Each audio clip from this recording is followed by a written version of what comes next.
My mother used to tell me about the ocean. She said there was a place where there was nothing but water as far as you could see, and that it was always moving, rushing toward you and then away. She once showed me a picture that she said was my great-great-great-grandmother, standing in the ocean as a child. It has been years since, and the picture was lost to fire long ago. But I remember it, faded and worn, a little girl surrounded by nothingness. In my mother's stories, passed down from her many greats-grandmother, the ocean sounded like the wind through the trees, and men used to ride the water. Once, when I was older and our village was suffering through a drought, I asked my mother why. If so much water existed, were there years when our own streams ran almost dry? She told me that the ocean was not for drinking, that the water was filled with salt. That is when I stopped believing her about the ocean. How could there be so much salt in the universe, and how could God allow so much water to become useless? But there are times when I stand at the edge of the forest of hands and teeth, and look out at the wilderness that stretches on forever, and I wonder what it would be like if it were all water. I close my eyes and listen to the wind in the trees, and imagine a world of nothing but water closing over my head.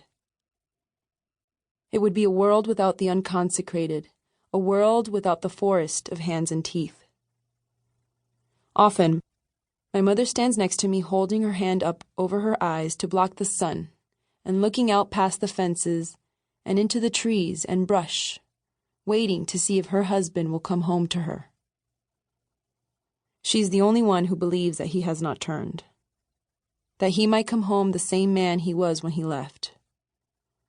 I gave up on my father months ago and buried the pain of losing him as deeply as possible so that I could continue with my daily life. Now, I sometimes fear coming to the edge of the forest and looking past the fence.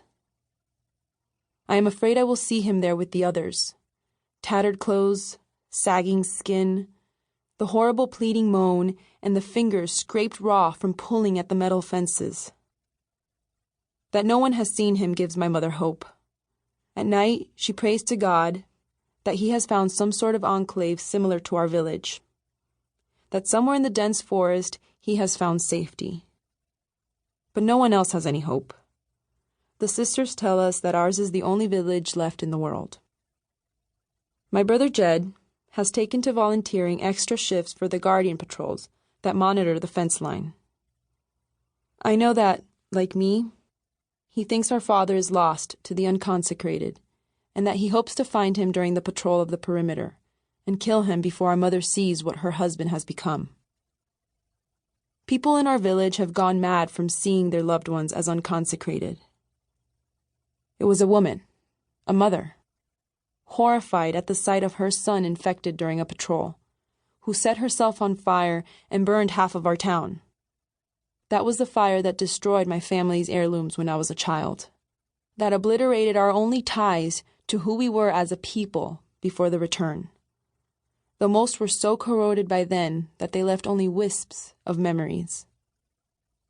Jed and I watch our mother closely now, and we never allow her to approach the fence line unaccompanied.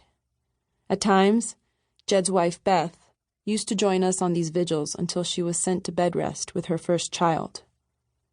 Now, it is just us. And then one day, Beth's brother catches up with me while I'm dunking our laundry in the stream that branches off the big river. For as long as I can remember, Harold has been a friend of mine, one of the few in the village my age.